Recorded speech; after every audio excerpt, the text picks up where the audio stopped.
This is the farm.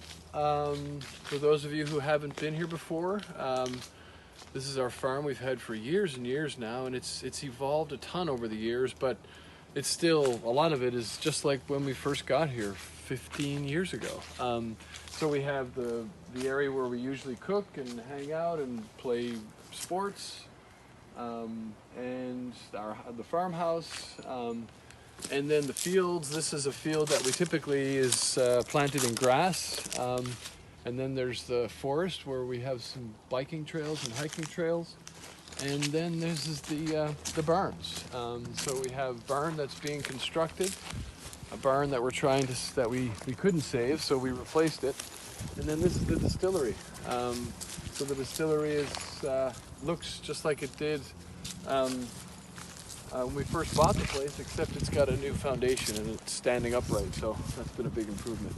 And then behind it is our pole barn where we have our combine. So this is our new pole barn. Just got this made a year ago. We've had this combine for a few years and we never had a place to keep it. So now we do, and it's actually custom made really for this combine. We'll have room too to store our tractors and our gators and mowers and stuff too, but if you look, this is a perfect fit for our combine, and so it no longer gets rained on. It no longer has to get destroyed by the environment. Oh, I gotta close the door. But yeah, so this is some barley left over. We're actually not going to use this barley, and then this is our barley field right here. So if you look up, this used to be a cherry orchard. We tried growing cherries, but it wasn't very productive. It wasn't worth it. So we realized that we could plant and grow barley. Barley grows in many places, but it does happen to grow here very well. And we've been growing full pint barley here now for a few years. This is a barley that was developed at the University of Oregon. And Pat Hayes was the person that I got advice for that on, and continue to. They've been amazing. And so yeah, this is our barley field. Yeah, we're just figuring it out. We figured out how to grow it and how to make it grow, and how to harvest it too with the combine. So that's been a really fun part of Wanderback whiskey is growing barley and using it in our whiskey, which is we will be releasing whiskey that has our barley in it in the years to come. Now it's aging right now. So that's a very exciting part of our story. So this is our barn. This is our distillery. This is where we make whiskey. You can, I could go into the details of how this barn. I mean, this is a classic old Oregon barn. It's a red barn. You know what you'd see on the pictures. And when we bought the place, there was a stream running through here. We're in a valley here, the Hood River Valley, and it slowly eroded the foundation, and I never thought it was savable, and I found this amazing concrete company here in Hood River, and these guys saved it. They put the come along and pulled it straight up again, and then they replaced the sections one at a time, and now we have this super bomber. We have a place for loading and a super bomber foundation. The floor is super thick and amazing for driving whatever, and it's a great place to store whiskey and age whiskey. It's a barn, and it doesn't have any. It's not exposed to the elements in that it's a waterproof structure, but there's no insulation.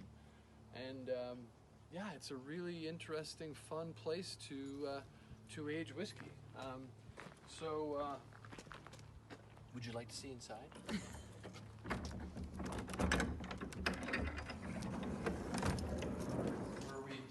This is where the whiskey is stored. It's amazing. Unfortunately, I can't. You can't feel the temperature difference. But I was just upstairs, and now I'm down here, and this is a cooler place. So half of this floor is underground, and so because of that, the temperature doesn't go up here as much. You know, like it's about 75 degrees outside, I would guess.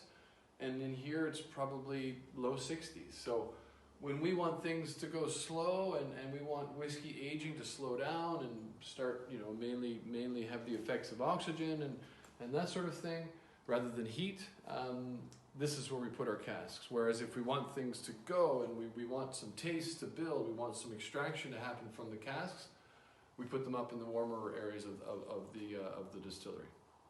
So yeah, we test these. You know, people wonder if we go around drinking whiskey all day. We don't, but we nose, and so it's basically as simple as coming up to the cask and nosing it, and you can tell a lot, and good and bad. This is all good. So yeah, this is part of our aging process here. We use different casks. We use different levels of the barn. Yeah, it's a really fun group of variables that we change and modify depending on what we want. So batch 4 is special for many reasons, but one of the things is that it's the last batch of our Evergreen series, which we've had a ton of fun bottling and presenting to you all, and we hope you've enjoyed them.